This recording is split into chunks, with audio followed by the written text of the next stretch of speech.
Alright, I am back with yet another update. This one is all about strings and text. To begin with, I've added a primitive for strings and paragraphs, which both output strings. One has a multi-line interface, so you can do,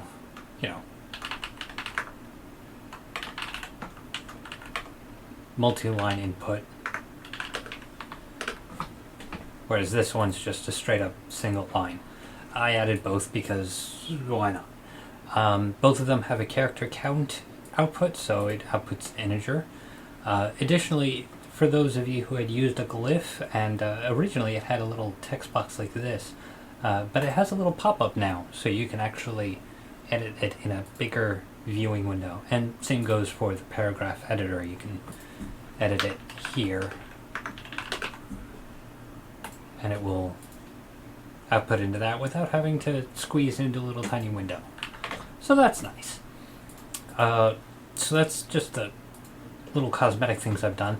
I've also added a couple more nodes that deal with strings in general.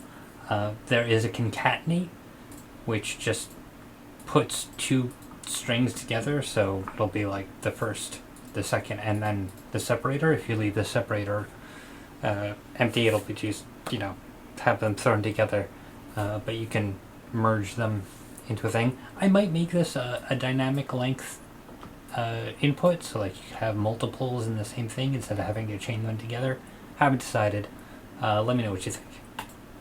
The other one, which is far more useful, is the substring, and I've got it rigged up here in this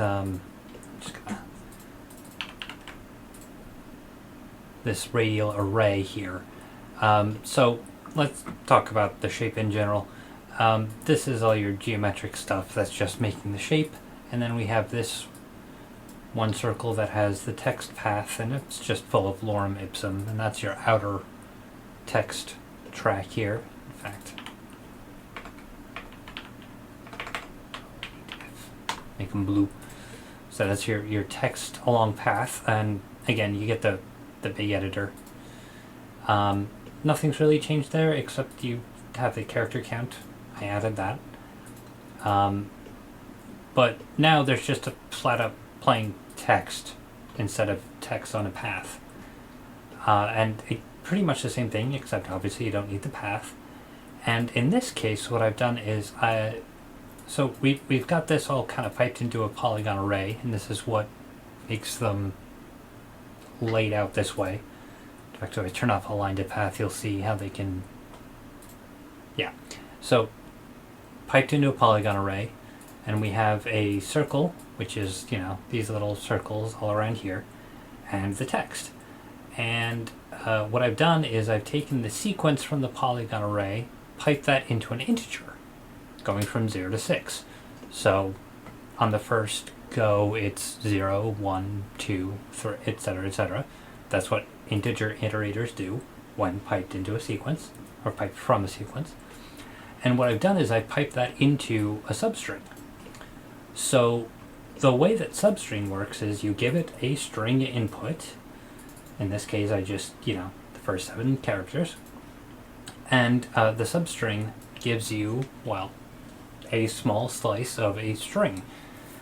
In this case, I've piped that iterator output into the start index. So on the first iteration, the start index will be 0. On the second iteration, the start index will be 1, etc., etc. I've put the substring into a length mode, and this means, and I've given it a length of 1, which means on every iteration, it will pull the nth character for one character. So on the first iteration, it pulls A. On the second iteration, it pulls B, etc. I could change this length if I wanted 2 characters per iteration.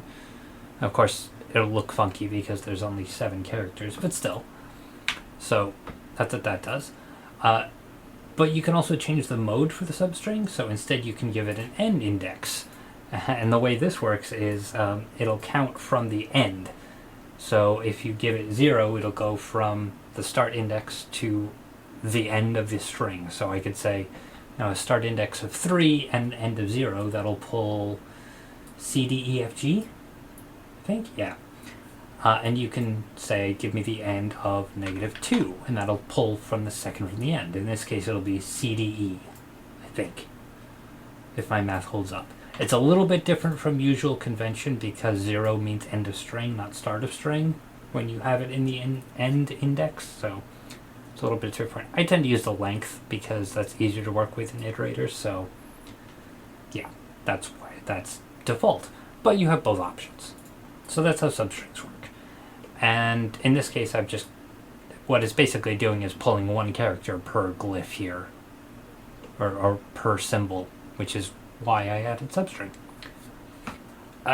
That's pretty much it. There's a couple other cosmetic things. I'm probably gonna change the layout of these iterators a little bit. I don't like how it's the sampled and then the sequence underneath that when sequence is your primary use case, so I might flip these around. But yeah, other than that, that's pretty much it. Enjoy!